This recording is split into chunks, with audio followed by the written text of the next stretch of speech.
Vaya, folclórico. Oye, disculpa la tardanza y los dolores de cabeza, ¿sabes? Agradezco tu paciencia y esta gran oportunidad. Dile. Ya tú ves. ¿Cómo? Siempre en la brega. Ahí nada. Dándole pecho a la vida pa' que no me dé una pela. Sí, señor. Chévere.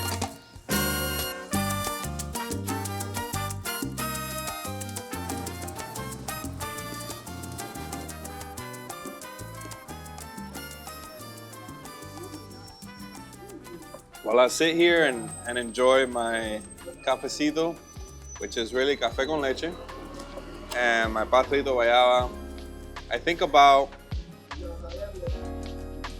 how culture isn't just who I am. It's the rhythms, the music, the food that we eat, all the colors that inspire a lot of my creativity. You know, when I think back every time I walk into one of these like bakeries, how my grandmother and my grandfather used to have breakfasts on Sunday.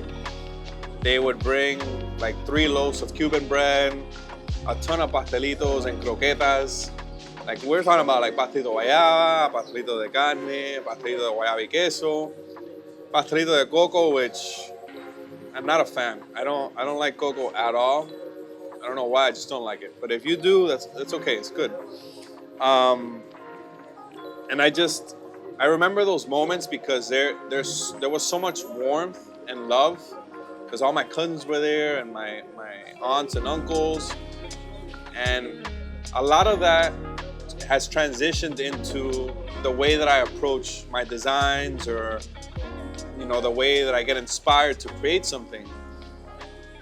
And there's so many memories like that. There's times when we used to throw these massive parties of like 100 people with aunts, uncles, friends, you know, distant relatives, and my grandmother would cook a massive feast.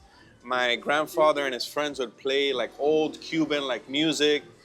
I would be chasing chickens all over the place. I even had a pet chicken. If you think you can't have a pet chicken, it's possible. I had one. And we all told, like, they would always be sharing so many stories. And I find myself now, you know, when I'm cooking and listening to that music with my girls, how those things have connected and how it's everywhere. You know, it's in the rhythm and the music and the colors, and all of that has inspired the way that I approach my storytelling.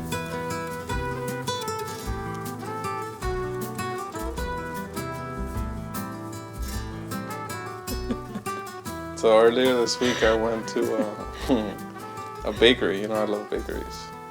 I do. I have to get my café con leche. And your pastelito de guayaba. Yeah, and my croquetas. It was good. It was a pretty good bakery actually. But what's interesting about this bakery was that the owners, when they first started, they had a bakery right next to a business that my mom used to have when I was a little kid, maybe like 11, 12 years old. Mm-hmm. So I was eating there, and then I started thinking about, you know, how every time we get together, like everybody tells like stories or shares different stories. Like my uncle is like king of storytelling. He's really good at it. He makes everybody laugh. But even you, like you've been to some of these parties where it's like a lot of people. It's interesting how that works. Like, you know, how we bring a lot of traditions from our upbringing. Yeah. And then we create our own like tradition. Like I know when we go to your parents' house, like, and we do this like at least one Sunday a month. We used to do it every Sunday, but at least one Sunday a month now. Where like there's a lot of food. My grandmother is the matriarch of the family in that sense because she, for a while, it would always be, you know, every Wednesday in her apartment that's this big, have all of her kids, my aunts, my uncles, everyone would come over. From when I was a kid, I remember that. Again, her apartment is this big, but we would all get there, stink of food, but she would make food every Wednesday so that we would all come. That's a beautiful thing to pass on. Especially because there are stories around food, and that's a big part of our culture, you know, the food involved with everything. And I agree. I mean, you know, you look and you realize that all of us carry something. You know, we all carry some type of tradition, like you're saying, something that we pass down to other generations. I mean, at least in my case, it came a lot with the creativity, with like art. You know, like I used to draw a lot, and my grandma still has some of my drawings, and it wasn't so much about the actual drawing itself, but about the moments that we shared while I was doing it and the memories that we created while doing that. And I feel like that is what carries a lot of our stories like onward.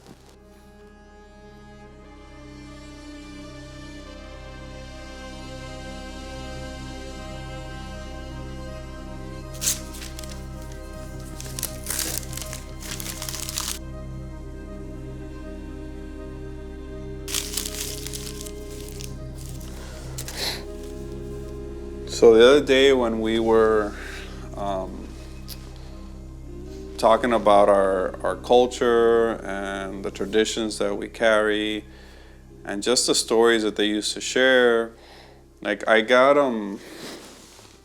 like there's been a design in my mind that I've been wanting to do for a while, and it kind of resonated again while we were having that conversation, but for some reason, like I'm stuck. Like I don't know where to go with it. I am like blocked. yeah, but I mean, I think that's what makes every kind of rendition of that culture, the interpretation of those stories, it's the combination of that Cuban culture and 2025 and the other aspects of your life that are kind of adding on to that make you unique, that make whatever you do an incorporation of those things, but have your spin on it. It doesn't have to look exactly like whatever someone might think Cuban culture is. It's all about the interpretation and your version. It makes sense. I don't know. I feel like if I, it's almost like if I'm trapped and I keep leaning towards the side of like how to, like not to lose that. Like I don't want to lose the Cuban essence, I guess you can say. I'm not finding that like cohesiveness for it to like connect properly. I think that it'll all come together as you keep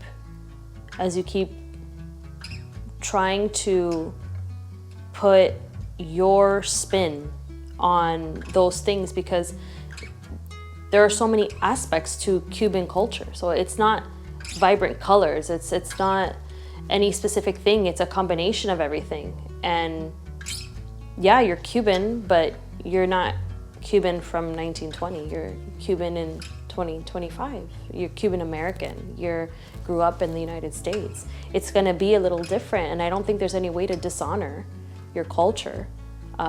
It's your spin. It's your interpretation of it. I guess I see where you're going with it. Like I'm fighting so much like to keep one thing, and so I don't lose the other, and feeling trapped by it and just allow it to flow and manifest into its own thing, then it'll become something on its own, and it'll still allow me to carry my heritage and my culture and propel it forward rather than just stay strapped by it. It'll have its own uniqueness to it, and I think that's what you were kind of saying, that it makes it its own special thing.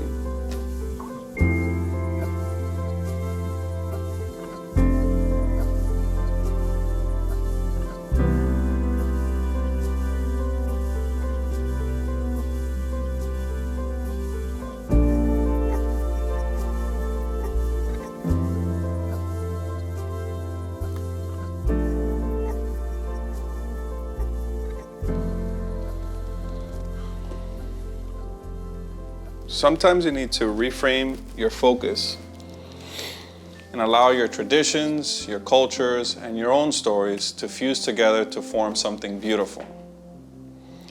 This is just the beginning. There's a lot more to come. But before that, enjoy episode 3, a small little teaser, and have a blessed day and a wonderful day.